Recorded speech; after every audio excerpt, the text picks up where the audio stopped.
The anime begins with Shigeru, who, due to his ugly face, suffered bullying from everyone, but he grew accustomed to it. Then, we see him confronting his boss at work, who wanted him to cheat customers for greater profits. However, Shigeru refused and insulted his boss, which enraged him. The most important thing for Shigeru was his customers. Despite his ugly face, people loved and respected him because of his good treatment and kind personality. Unfortunately, he wasn't popular among women due to his appearance, but he was content with his life. One day, while riding the train, a woman falsely accused him of harassment. He tried to deny it, but no one listened, and he was thrown off the train, losing his bags in the process.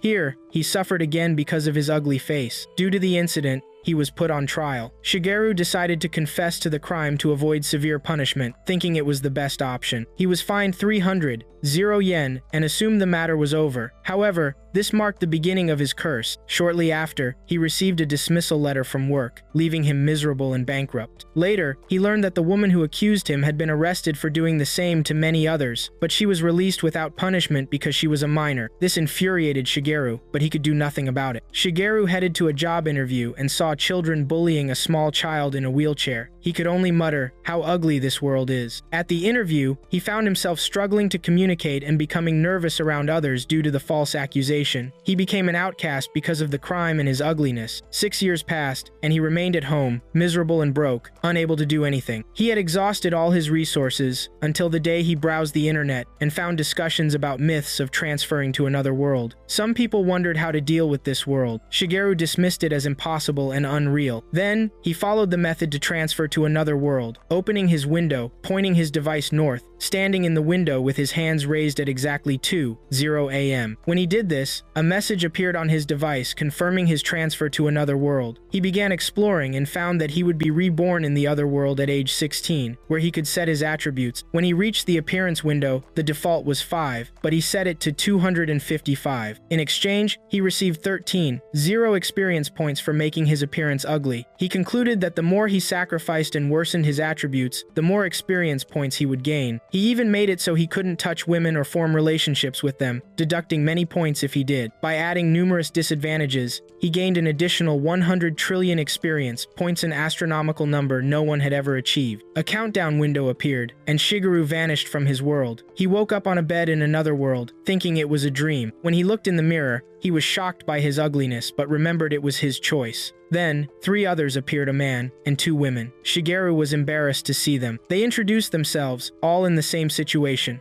16 years old and transferred from their worlds. They found a place with clothes, weapons, and some money, but were puzzled to find only 7 gold coins, which couldn't be divided among 4. Shigeru recalled he had reduced his savings, which was the reason. He tried to please them, saying he didn't want the money. Sika, one of the girls, accepted this, but Seiji didn't. He said it was unfair and advised Shigeru not to please others at his own expense in this life, or he would fail again. Shigeru was stunned by Seiji's words, but Seiji apologized, explaining he might have been talking about himself unintentionally, as he had struggled with selfishness and communication issues in his past life. Shigeru thought Seiji was lying, wondering how someone like him could have communication problems. Seiji hoped to avoid his past life's issues in this one, and advised everyone to use this chance to do the same. They agreed to divide the loot using rock, paper, scissors. Unfortunately, Shigeru lost and ended up with a wooden stick. Seiji tried to lighten the mood by having everyone shake hands, but Shigeru refused because he couldn't touch women without severe penalties. Of course, no one knew this. The others got along well, ignoring Shigeru, who could only think about how he had sacrificed his appearance this time for extraordinary stats. While Seiji was searching the map for a nearby location, he came across a village called Aria and informed his team they would head there. Shigeru, on the other hand, was planning to part ways with them during the journey. As they were about to open the door, they encountered a small monster. Seiji swiftly charged at it, delivering a decisive blow that ended its life. However, they soon discovered that a large number of monsters were waiting for them outside. Seiji believed they could handle the situation thanks to their arsenal of weapons. He instructed Sika to prepare her bow and asked Shigeru to support her. He ordered Rizo to head north, while Seiji took the right flank. They began their attack, and Seiji and Rizo managed to eliminate some of the monsters, but Sika struggled to ready her bow, feeling frustrated for choosing this particular weapon. Shigeru noticed she lacked the necessary experience to use it. Sika asked him why he wasn't joining the fight, to which he replied that it was easier said than done. However, as he spoke, he was suddenly struck from behind by one of the monsters. Seiji urged him to take charge, but Shigeru failed to defeat the monster, his attacks proving too weak. The monster seized the opportunity and attacked, forcing him to flee in fear. Sika saw Shigeru as utterly feeble. Shigeru was hit again and knocked to the ground, feeling as though his fate in this second life was no different from his first. He remembered that his weakness stemmed from not allocating his bonus points before the deadline. But just as the monster prepared to deliver the final blow, Shigeru managed to block it and counter with a strike that killed the monster. Immediately, a message appeared, notifying him that his level had risen after slaying the monster. Shigeru's level increased by 31, and Seiji and Rizo's levels also rose. Rizo asked how to distribute her points, and Seiji advised her to focus on strength and endurance. However, Shigeru didn't receive the same pop-up windows as the others' only private messages. He allocated his points unconventionally, assigning 1,000,000,000 points to every skill. As a result, Shigeru transformed into a great lord with immense power. Another monster attacked him, but he remained unaffected. Deciding to test his strength, he struck one of the monsters. The blow was so powerful that the monster vanished into the sky, leaving behind the legend of the Great Lord's birth. Meanwhile, Sika was still unsuccessfully trying to ready her bow. Seiji and Rizo continued slaying monsters, but Shigeru couldn't bear seeing Sika helpless. He pretended to suffer from bowstring syndrome, claiming the bow was speaking to his mind and demanding he string it. He begged her to let him do it, and she handed him the bow immediately. Shigeru recalled the videos he'd watched during his seclusion, along with his 1,000,000,000-point manual dexterity skill. He effortlessly strung the bow, astonishing Sika, who asked if he was a member of an archery club. Shigeru vaguely confirmed it. Sika insisted he fire the first arrow, and despite his hesitation, he eventually agreed. Shigeru selected the required skill and fired the arrow, but it didn't head toward the monsters. Instead, it soared into the sky, opening a massive magical circle from which a giant dragon emerged and attacked the monsters. The entire team was stunned, and all the monsters were wiped out. Sika asked what had happened, but Shigeru simply replied that he'd been in an archery club. Sika declared she would take charge from then on. But soon, another group of monsters advanced toward them. Seiji asked Sika to prepare and cover their rear, so she stepped forward and unleashed a volley of arrows but missed every target. Seiji and Rizo decided to attack the monsters directly. Sika felt frustrated and useless. Shigeru noticed she'd exhausted her arrows quickly and felt shocked and saddened for her. He used an arrow regeneration skill, turning wood into a large supply of arrows and placing them beside her. Then he told her she had more ammunition, but Sika didn't learn from her mistakes, firing another futile volley. Shigeru realized it was hopeless. Seiji continued eliminating monsters, and Rizo informed him they'd completed the mission. Seiji suggested they could now head to Aria City, and Shigeru assumed he'd stay with them until they arrived. When they reached Aria City, Rizo pointed out a hamburger restaurant, expressing her craving for French fries. They all headed to the restaurant except Shigeru, who decided this was the right moment to say goodbye. He sat alone on the edge of a fountain, feeling extremely hungry. A cat approached him, and he almost touched it but then remembered it might be a girl, costing him 10 points if he did. Suddenly, Sika appeared before him, causing him to fall into the fountain. After stepping out, Sika showed him a hamburger and offered it as a reward for helping her string the bow. Shigeru felt that Sika was kinder than he had imagined. Meanwhile, Sika thought that since he was broke, he had nothing to lose by accepting the offer. Shigeru was extremely hungry and reached for the hamburger, but accidentally touched Sika's hand. This resulted in a powerful electric shock that caused him to lose an enormous number of points and intense pain. He lost 58 trillion points, enough to kill every person on Earth. Sika felt sad because she had bought the food for him, but she realized he hadn't meant to do it. Shigeru reflected that his earnestness in helping had made him the best salesman ever. He apologized and told her that her beauty was the reason his hands trembled, and that he would gratefully accept the food even if it was dirty. As he reached for the hamburger again, Sika stopped him. She told him she would bring him another meal as a replacement, and apologized for being too beautiful. Shigeru thought this might be her own food, but she didn't mind she was rich. She added that she hadn't just helped him string the bow but had also found the arrows and returned them to him. Shigeru was surprised she had noticed, having assumed she was a spoiled girl who wouldn't pay attention. He took the food and began eating. At that moment, Seiji and Rizo appeared, calling out to him, which annoyed him, but he decided to stay with them until he could repay Sika, then part ways.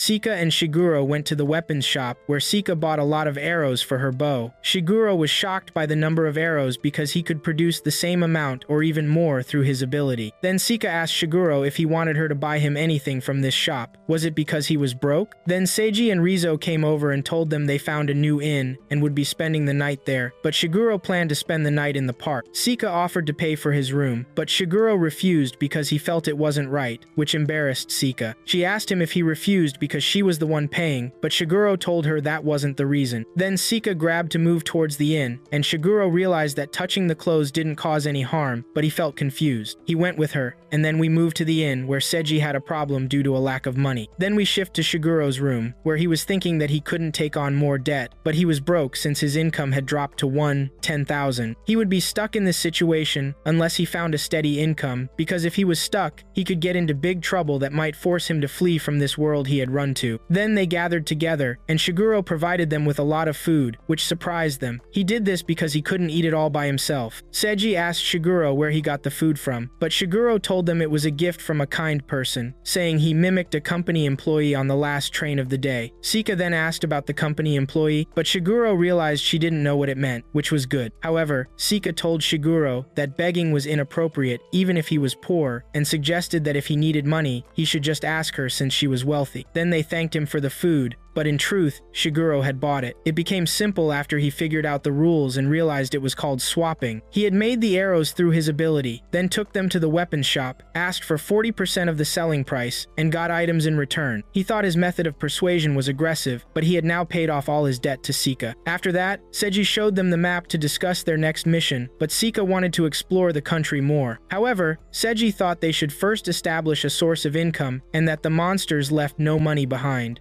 He pointed them to a cave near the city, saying he would check it out today. Sika thought that was great, but Rizo disagreed, finding it dangerous. Then a stranger appeared and asked if they were going to the Arga cave, and if they needed a guide, mentioning he was newly manifested like them. Shiguro looked at him, but the stranger said he hadn't seen Shiguro's face before, and asked if they had just arrived. Seiji confirmed they had just arrived, and Shiguro noticed Seiji's caution. Then the stranger showed them some cards, and asked if they knew what they were, which made Sika excited to learn about these cards. Shiguro saw how innocent Sika was. The stranger put the cards on the table and told them these were items they would find in the first cabin, granting them a one-time discount at the inn. Sika felt disappointed because she wanted that item, but the stranger told her she could get it now, and asked her to go retrieve her money from the reception. Sika almost did this, but Seiji asked her to stop, believing this offer was too good to miss. Then Seiji asked the stranger about himself. The stranger introduced himself as Kyoshir, and his job was to guide newcomers like them. He offered his services, saying they would get a better deal. Shiguro felt Kyoshir was suspicious and probably lurking around newcomers, but if something happened, he had the power of a great monster. Then Seiji thought about it and saw they weren't rich, but if this was an investment to enhance their knowledge and experiences, it was fine. He offered Kyoshir 120 rira plus a bonus, asking if he accepted this offer. Kyoshir agreed to Seiji's proposal, and they got ready to head to the Arga cave. However, a group of monsters appeared heading towards them, and Sika shot arrows at them, but as usual, she couldn't hit them. Then she asked Kyoshir to save some arrows, but Sika didn't worry about the arrows because she had plenty. However, Kyoshir meant she needed to improve her aim, and asked her to imagine every arrow costing 100 million yen, which made Sika think even the wealthy would be careful. Then Sika aimed again and succeeded in hitting one of the monsters, surprising everyone. Kyoshir told her she wasn't bad, which made Sika feel jealous afterward, thinking she had now outperformed Shiguro with her shooting skills. Then Seiji asked them to move forward, but Shiguro didn't expect Kyoshir to guide them so efficiently. But that's normal for a former merchant, alongside the skepticism about job offers, and he was the one who suggested these helmets, made by someone who also just manifested. Sika didn't have the patience and wasted 60 rira. Then they began training in combat. Kyoshir started giving Seiji several tips, and also provided Rizo with advice. Sika was on the other side training her archery. Kyoshir asked Shiguro if he wanted to join them, but Shiguro didn't have a suitable skill. Kyoshir felt it was hard to raise his stick level, but Shiguro was already at level 61. However, Kyoshir told him not to lose hope, and mentioned he heard stick skills were exceptional. Shiguro agreed, because he remembered when he went out at night to craft arrows, he encountered a huge monster, tried the stronger stick ability, and was surprised by its power. Everything would disappear within a 200-kilometer radius, and if he used it from Saitama, it would connect the Pacific Ocean to the Sea of Japan, and he immediately canceled canceled it. Then he returned to the present, and Kiyoshiro reminded him to keep fighting continuously, or he would have to retire like him, sharing that he was once a member of a mercenary group and its leader. However, he had fallen behind due to a lack of skill, while that person rose through the ranks and became a king, reaching level 80 with a stat average of 160. But to Shiguro, this was very weak. Then Kiyoshiro told Shiguro not to lose hope and keep trying. Then they headed to the Arga cave and entered, but Sika was paralyzed with fear when they moved inside. Sika was shocked by the limestone, but Kiyoshiro warned her not to move too much to avoid knocking over the rock, which annoyed her. She then asked Shiguro about her age due to her behavior. Then Seiji asked Sika about her real-life age. He thought that information was crucial for strategic planning, making Shiguro happy from this question, while Sika hesitated to tell her age. Seiji clarified he had 30 years of real-life experience, which shocked Shiguro. Then Sika finally told them her age wasn't 16 but 17. They continued walking, and Seiji asked Sika if she was ready for college entrance exams. She confirmed she was achieving top marks. While they were exploring the cave, they encountered a group of bats before reaching the depths of the cave. Sika pushed forward to break through the door, but Kiyoshiro asked Sika about her level. When he learned she was level 3, he realized that wasn't enough because this was a boss room, and she would die instantly, which scared Sika and made her fall back. Then Seiji thanked Kiyoshiro for helping them reach this place. Kiyoshiro shook Seiji's hand, saying he would become a good leader. However, before leaving, he told them about a special event before he went and asked them to follow him.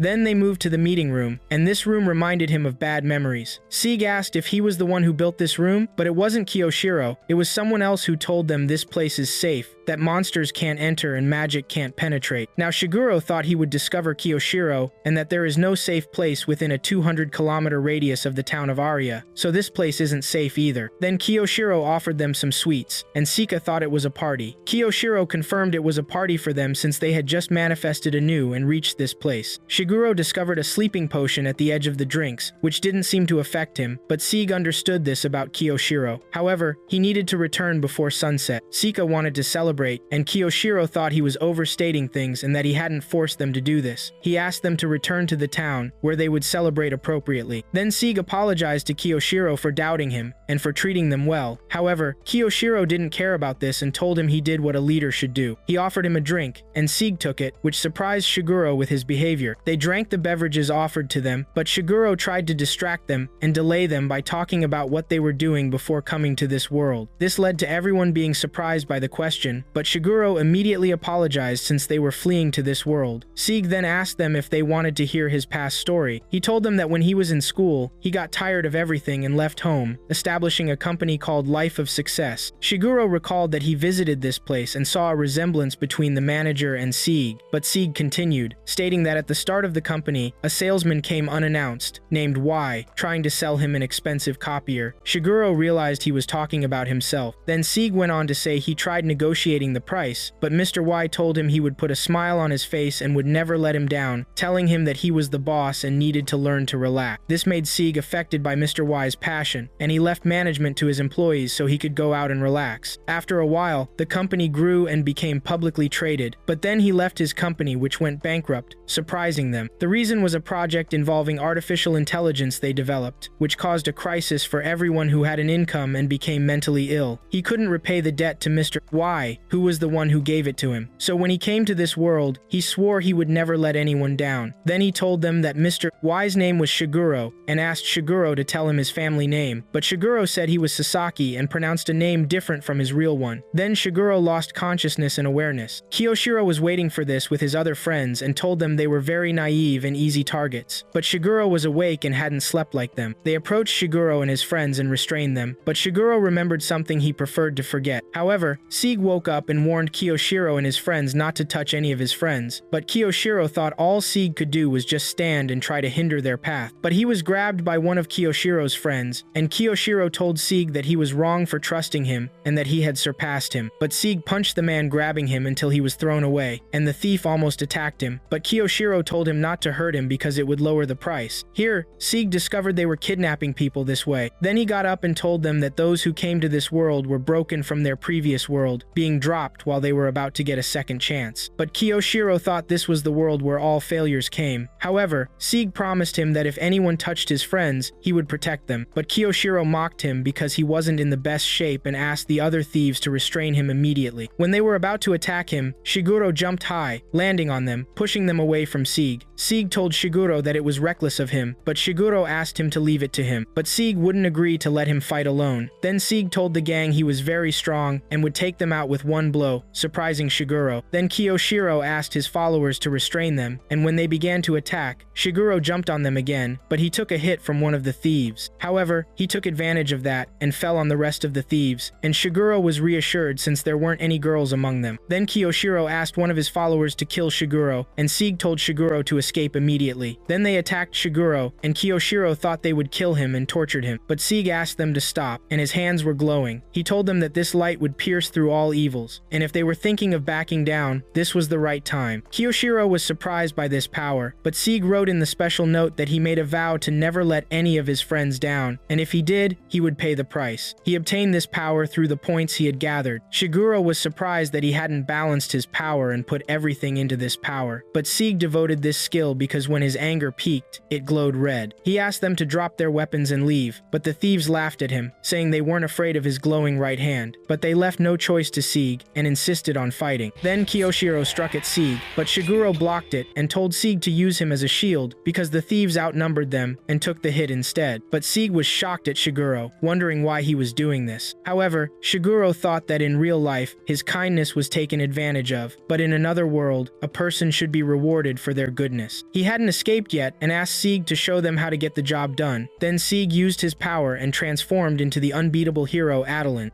The strength within Seiji appeared, and also his third eye, and the power radiating from his hands, which led to Shigeru's surprise and Kyoshiro's astonishment at the appearance of Seiji's hidden power. Then Seiji made his power known, which led to the thieves feeling fear, and he was about to punch Kyoshiro but stopped because it wasn't him who would judge him, but the law, and it would be easy to punish him, but this would strip you of your chance to atone for what you've done, and you will be judged by the law, and he must regret until he is reborn. And Shigeru thought Seiji was very kind, which led to Kyoshiro's surrender. Then Seiji backed down from harming Kyoshiro, but he promised him that if he did anything else, he would punish him and wouldn't spare him. But Shigeru thought Seiji shouldn't turn his back on them because this led Kyoshiro to exploit the situation, pick up the sword, and attack Seiji from behind. But Shigeru intervened before Kyoshiro reached Seiji and tripped him, which led to Kyoshiro's anger at Shigeru. And all the thieves started hitting Shigeru, but Shigeru pointed Adeline's friends to them until they stopped hitting him. Then he showed snot from his nose and released it on them, which led to a big explosion. And Kyoshiro asked what happened, but Shigeru admitted that this was Adeline's doing, and he was very impressed by Seiji's power, which led to Seiji's surprise that he did this and didn't believe it. But Shigeru insisted on continuing the matter and told him he saw it with his own eyes. And he told him about a white falcon descending as if it responded to the hero's anger and saved him from the thieves. And the thieves were listening to Shigeru, very attentive. Then Seiji asked again, did this really happen? Which led to the thieves begging Seiji to forgive them. And Shigeru thought the thieves now knew they couldn't win. And Kyoshiro cried a lot and told Seiji that he wouldn't commit crimes after that and that they would change themselves. And Shigeru was surprised by this sudden change. Then Shigeru asked the thieves to line up all together, and after they did this,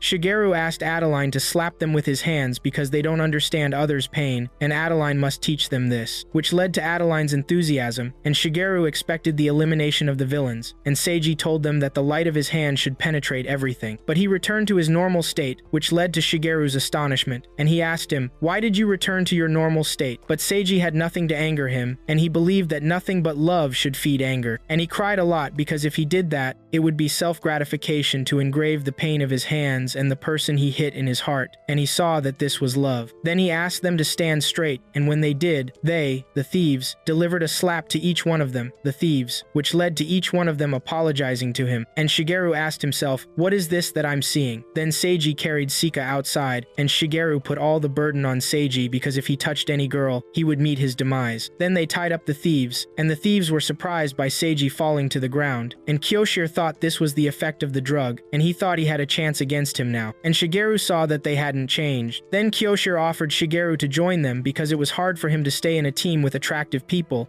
and he asked him to join him and provide him with women, and they would pay him generously too. But Shigeru stood up straight and untied himself easily, which led to the thieves' astonishment, and Shigeru told them that Seiji was stronger than him, which led to their extreme fear. Then Shigeru went forward to check on Seiji, and Kyoshiro said that this person had a heart full of justice. Then he provided comfort to Seiji, and told him that he did well, which led to Kyoshiro and the thieves feeling angry about this. And Kyoshiro reprimanded Shigeru, and he also didn't escape the reprimand of the rest of the thieves. Then we moved to the team's house, and they received their reward after handing over the thieves to justice, and they were surprised by the amount of the reward, which was 100,000 rira, equivalent to about 10 million yen, and that the amount was exorbitant because they committed many heinous acts. Then Seiji asked them that each one of them get their share, but Sika told him that they were sleeping and didn't do anything. But Seiji felt let down because he was the one who exposed them to danger because he trusted Kyoshiro so naively. Then Sika asked, who defeated these villains? And she also asked Shigeru if he was sleeping at the time, but Seiji admitted that Shigeru was braver than him and that he used his body as a shield to protect him, which led to Sika's admiration for this. And Seiji asked Shigeru to accept the money, but Shigeru refused because his income rate was 10,001, and that he would leave the team after paying Sika's debt, and that he would use his previous skill as a salesman, which was good speaking. And Shigeru told Seiji that he, Shigeru, was wasteful, and that his money disappeared in the blink of an eye, so he wanted someone he trusted to spend it wisely, which led to Seiji's agreement, and that he would distribute the money to everyone to strengthen the team. Then he distributed the money to them,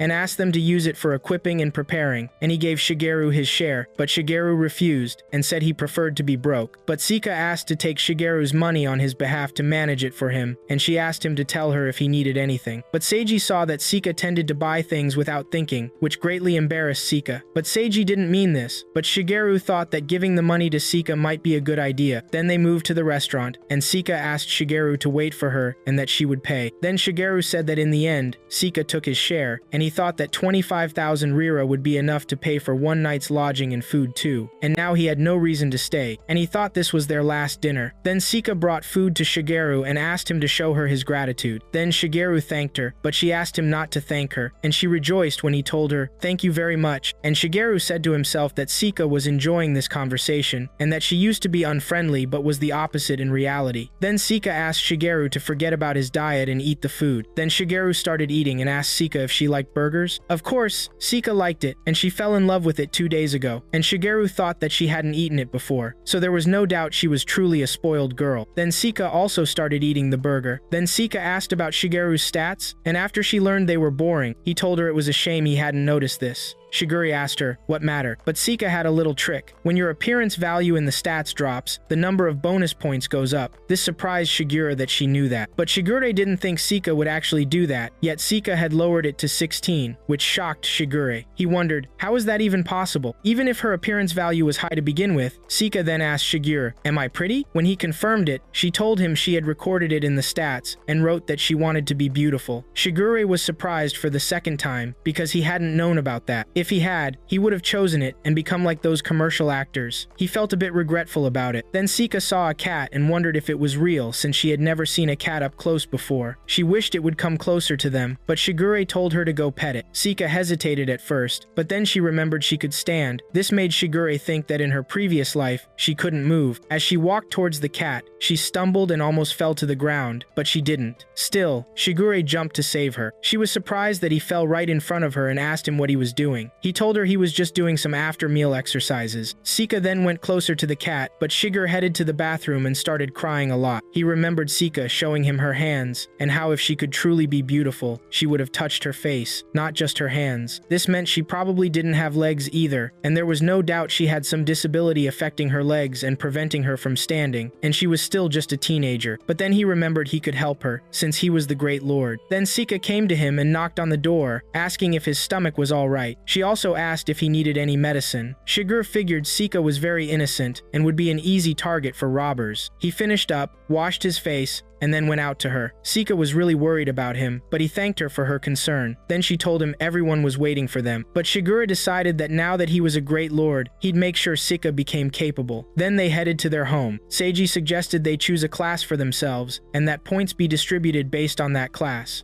This would help them in combat since their stats would be more flexible. Shigure thought it was a great idea. Seiji's goal was to become a hero. He asked Rezo to be a mage, and Shigure would be a heroic fighter. But Shigure didn't really like the idea of being heroic. However, Sika also wanted to be a hero. Shigure asked Sika if she wanted to be a heroic fighter, but she refused. Then they put on their new outfits. Shigure figured Seiji had spent a lot on these clothes, even though he was usually careful with money. But he did it because he was really invested in the whole thing. Then Sika came up to Shigure and told him she had become a mage. After Shigure told her she was awesome, she felt really happy. Then Seiji showed them the map and told them their destination was the city of Valeria, the biggest city in the area. Then he told them something before they set off. They were allowed to bring 3 snacks, but their total value couldn't be more than 3 rira. This made Sika sad. Seiji then asked them to meet tomorrow morning and told them they could go. Sika then went up to Rezo and asked her if she wanted to jump rope with her. Rezo was surprised, but Sika told her she could teach her since she had practiced a lot. When Rezo agreed, Sika asked her to go to the park. But Rezo asked Sika if she could jump rope in that outfit. Sika just went to change her clothes and took Rezo with her. Shigure was completely shocked. He remembered Sika and him buying that rope. Then Shigure and Sika went to a weapon shop. Sika pointed to a weapon she wanted, but Shigure thought it was for a heroic fighter and asked her, "Are you going to be one of those?" But she wasn't. Then she asked about another weapon, and Shigure thought it was a kung fu fighter's weapon. He asked her, "Are you going to be a kung fu fighter?" And he asked the seller, "Does she want nunchucks?" But Shigure told him to bring the item next to it. When he found out it was a jump rope, he was stunned. But the seller told her that a jump rope was the best and simplest weapon for kung fu fighters, and he could tell she was a beginner, right? They then left the shop, and Sika was super happy after buying the rope. After that, Shigure jumped rope in front of her, and Sika was impressed, even with Shigure's heavy weight. Then it was Sika's turn, and after she finished, she asked Shigure, "Did I do okay?" Shigure thought her progress was amazing, but Sika's expression changed a little, and Shigure asked her what was wrong. Sika said she wished she could teach Rezo how to jump rope. She felt like Rezo didn't want to be her friend because she wouldn't even tell her name to begin with, and Sika really wanted to talk to her a lot. Fast forward to the present. Sika was jumping rope, and Rezo was really impressed with Sika's skill. Shigure was watching them. Then Sika gave the rope to Rezo and asked her to try. Then Rezo jumped rope and was amazing, and Sika cheered her on. Sika then asked Rezo for her name, which made Rezo stop jumping. Sika was confused by this and asked if she was okay, but Rezo told her her foot just got tangled. That's all. But Shigure guessed she didn't want to talk about it. Sika then told Rezo that she had talked with Shigure and came up with a nickname. She thought of some nice, gentle-sounding words inspired by breeze in English and French. She asked for her opinion on the name Reeze. This really surprised Rezo, and she asked if she could actually call her that name, but Rezo didn't answer her. She just kept jumping rope.